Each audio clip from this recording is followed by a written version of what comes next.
왕을 지키려다 죽은 사람들 세조 2부. 1457년 조선의 궁궐에는 아직 피 냄새가 가시지 않고 있었다. 소년 왕 단종은 사사되었고 왕을 지키려 했던 사육신은 처형되었다. 금성대군 역시 죽임을 당했다. 조카, 충신, 왕족, 세조의 앞을 가로막았던 이름들은 하나씩 역사에서 사라졌다. 그리고 마침내 수양대군은 왕이 된다. 세조, 조선 팔도에 그를 막을 자는 아무도 없었다. 조정은 침묵했고 신하들은 고개를 숙였으며 궁궐에는 숨소리마저 조심스러워졌다. 겉으로 보면 완벽한 승리였다. 그러나 이상한 일이 벌어지고 있었다. 세조는 잠들지 못했다. 그 이유를 세조 자신이 가장 잘 알고 있었다. 1456년 여름 궁궐이 얼어붙던 그날 계획은 치밀했다. 성산문, 박팽년, 하위지, 이계, 유흥부, 유송원, 이들은 시편전에서 세종의 학문을 배운 자들이었다. 왕과 밤새 토론했고 나라의 미래를 함께 그렸던 자들이었다. 세종이 아끼던 학자들이었다. 세종의 순결이 살아있는 자들이었다. 그러나 세조가 왕이 된 순간부터 이들의 머릿속에는 하나의 질문만 남았다. 우리는 지금 진짜 왕을 섬기고 있는가? 답은 정해져 있었다. 이들에게 세조는 왕이 아니었다. 왕좌를 빼앗은 찬탈자였다. 조카를 짓밟은 역적이었다. 분노는 조용히 쌓여갔다. 그리고 마침내 계획이 세워졌다. 명나라 사신을 맞이하는 연회 자리. 왕이 가장 방심하는 그 순간 세조를 제거하고 단종을 포기시킨다. 단 하룻밤이면 됐다. 단 한 번의 기회면 됐다. 그러나 연회 당일 거사는 시작되지 못했다. 내부 고발자가 있었다. 세조는 그 시각 이미 모든 것을 알고 있었다. 궁궐의 문이 닫혔다. 군사들이 움직였다. 그리고 이름들이 불려졌다. 신문이 시작되었다. 성산문이 끌려왔다.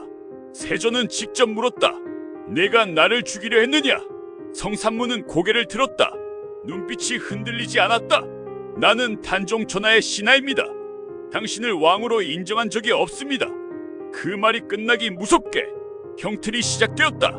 다리를 묶고 불에 달군 쇠를 들이댔다. 살이 타는 냄새가 퍼졌다. 그러나 성산문은 소리 지르지 않았다. 박팽년이 끌려왔다. 이계가 끌려왔다. 하위지가 끌려왔다. 유흥부가 끌려왔다. 유성원이 끌려왔다. 고문은 멈추지 않았다. 피가 바닥을 적셨다. 형틀에 묶인 몸이 무너져갔다. 그러나 대답은 한결같았다. 우리는 단종의 신하입니다. 6명 모두 단 한 명도 무너지지 않았다. 세조는 그들을 바라봤다. 이들은 두려워하지 않았다. 그것이 오히려 세조를 흔들었다. 죽음보다 강한 것이 있다는 것, 그것이 충성이라는 것. 세조는 마침내 명령한다. 능지처참 몸을 찢어 죽이는 조선 최고의 극형. 궁궐 마당에서 형이 집행되었다. 6명의 이름은 그렇게 피 속에서 지워졌다. 아니, 지워지지 않았다. 그 이름들은 오히려 더 깊이, 더 넓게 조선 사람들의 가슴 속으로 파고들었다. 사육신, 죽어서 더 살아난 이름들이었다. 세조는 그 이름들을 지우려 했다. 기록에서 지웠다. 역사에서 지웠다. 입에 올리지 못하게 했다. 그러나 사람들은 기억했다. 낮에는 말하지 않았다. 밤에는 속으로 되뇌었다. 성산문, 박팽년, 하위지, 이계, 유흥부, 유송원, 이 6개의 이름은 세조가 가장 두려워하는 것이 되었다. 죽은 자의 이름이 살아있는 권력을 흔들고 있었다. 그러나 비극은 거기서 끝나지 않았다. 사육신의 가족들, 아버지는 참수되었다. 형제는 곤장을 맞고 유배지로 끌려갔다. 아직 걷지도 못하는 어린아이들은 노비 문서에 이름이 올랐다. 딸들은 관비가 되었다. 기생이 되었다. 평생 이름 대신 번호로 불렸다. 집안은 흔적도 없이 무너졌다. 어느 날 갑자기 아버지가 반역자가 되었다. 어머니가 끌려갔다. 형이 사라졌다. 자신은 노비가 되었다. 그 아이들은 무슨 죄였는가? 아버지가 충성스러웠다는 것, 그것이 죄였다. 역사는 그 물음에 답하지 않는다. 다만 기록만 남아있다. 성산문의 아들들은 처형되었다. 박팽년의 가족은 뿔뿔이 흩어졌다. 이계의 딸은 관노비가 되었다. 그들의 이름은 지워졌다.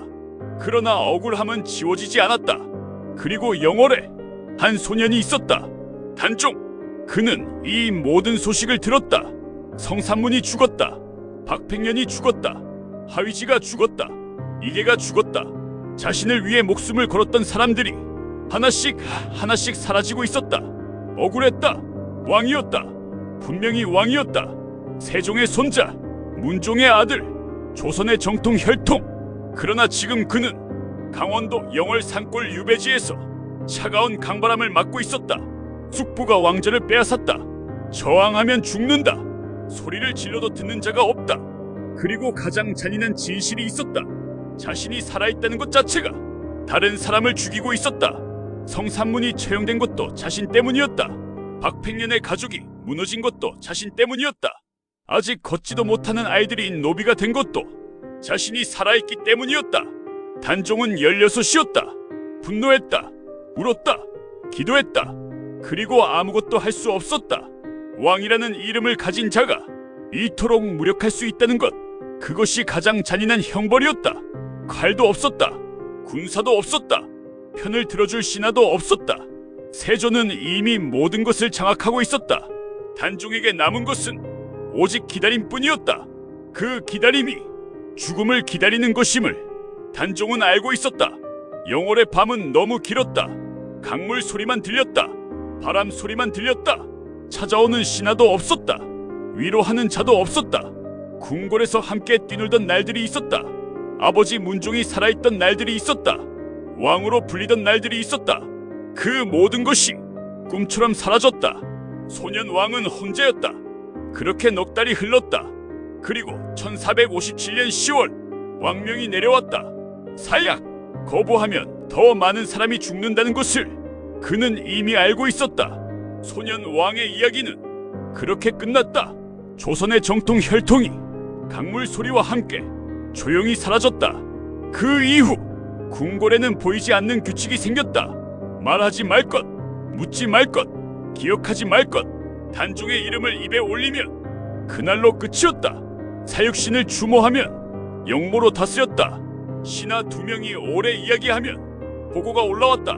지방에서 소문이 돌면 군사가 움직였다.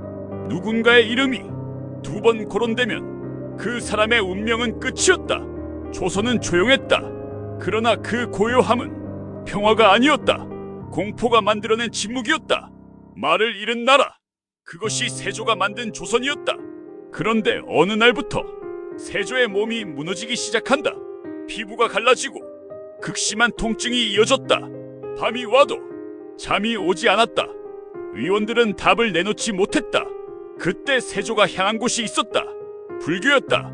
원각사 창건, 불경 간행, 유교 국가 조선의 왕이 불교에 매달리기 시작한 것이다. 신하들은 당황했다. 그러나 아무도 말하지 못했다. 세조는 말하지 않았다. 그러나 그 행동이 말하고 있었다. 단종의 얼굴이 떠올랐을까? 성산문의 눈빛이 보였을까? 노비가 된 아이들의 울음소리가 들렸을까? 왕은 끝내 입을 열지 않았다. 그러나 행동이 고백하고 있었다. 가장 강한 권력을 가진 왕이 가장 깊은 두려움을 품고 있었다. 권력의 정점에 오른 자가 결국 신 앞에 무릎을 꿇었다. 그것이 세조의 민낯이었다. 1468년 9월 세조 사망. 그는 끝까지 왕자를 놓지 않았다. 그러나 끝까지 편안한 왕도 아니었다. 세조는 조선을 강한 나라로 만들었다. 그러나 그 왕좌는 많은 피 위에 세워졌다. 그리고 이제 새로운 질문이 남는다. 세조가 만든 왕좌는 누구에게 이어졌을까? 그리고 그 왕좌는 과연 안정된 왕자였을까?